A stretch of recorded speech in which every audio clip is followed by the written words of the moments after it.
decade after decade.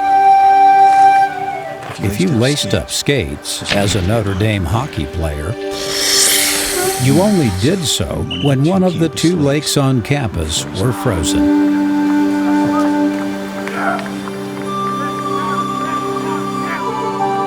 There was no indoor rink, not until 1968 anyway. That's when the Joyce Center first opened, and a man called Charles Lefty Smith was recruited to rebuild the university's Division I collegiate hockey program. Lefty knew he'd have to build a fan base too. So, together with local business leaders like the Lehrman family, he started the region's first youth hockey league. But there wasn't enough ice time for everyone. Skating was popular. So the Lehrmans worked with Smith and other local leaders to convert an old foundry building into a skating rink. You had to do your best to try to insulate it because the foundry was intended to let hot air out, not keep a certain temperature within. So there was a lot of work in order to deal with the insulation issues. Yeah, it had its ups and downs, and a lot of rinks closed nationwide during the energy crisis of the late 1970s. But not here, not the Icebox, so named for the frigid temperatures inside. When it was originally built by the Lehrman family, Dave Lehrman brought his wife Barb over to see the rink, and she was in here for a few minutes and started shivering. She said, "Geez, this is just like being in the Icebox." It's still here, still offering broomball for local kids, figure skating, sled hockey for disabled players like Nick Witkowski. Nick learned to skate right here at the Icebox at 5 years old, and now plays on the United States sled hockey team. My stories are all watching the kid at 5 years old that really couldn't skate at all and find out that they are the best player in the city in high school. I won't slow down. They're just so cute. My son spent an entire game skating with his eyes closed.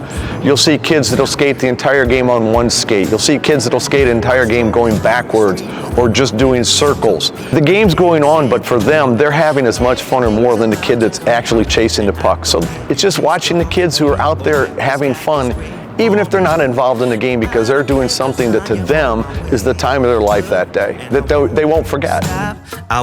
Kids have a lot of fun on the ice, but parents have a lot of fun in the stands. When our son was a mini-mite, which meant 5 years old, 6 years old, all of the dads would sit together in the stands. We'd all bring a pocket full of nickels. And every time the kids went out on the ice, we'd bet on how many times kids would fall until the next whistle. And so there was a constant betting going on for nickels in the stands. And the dads loved it. We just had a riot. You'd never show up at a practice so you wouldn't have a pocket full of nickels. Female leagues, I won't slow down. Yeah, I am co-ed play, senior league, I won't slow down. youth hockey, figure skating, sled hockey, broomball, and summer heroes camp.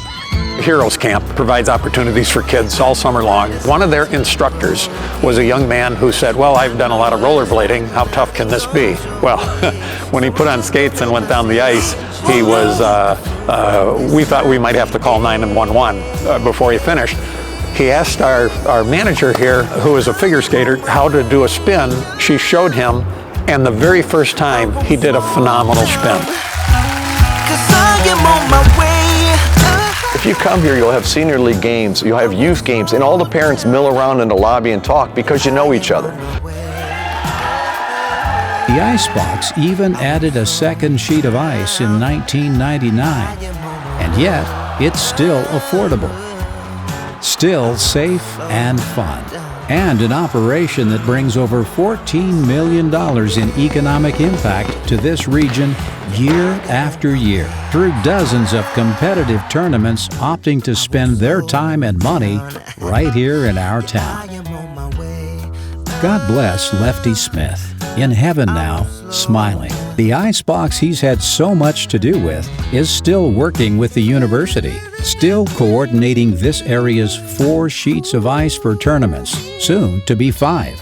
Because the icebox is breaking ground on a 5th sheet downtown. Technology improvements now make it possible to run 3 sheets of ice under one roof at nearly the same cost as 2. And a 3rd sheet will attract more tournaments, more kids and adults who can take to the ice in a first-class facility at affordable rates. Imagine the guys who all those decades ago who could only play hockey on a frozen lake, just like Lefty Smith. They're watching us now, and smiling too. The Icebox, half a century in the city of South Bend. Now investing in the next half century.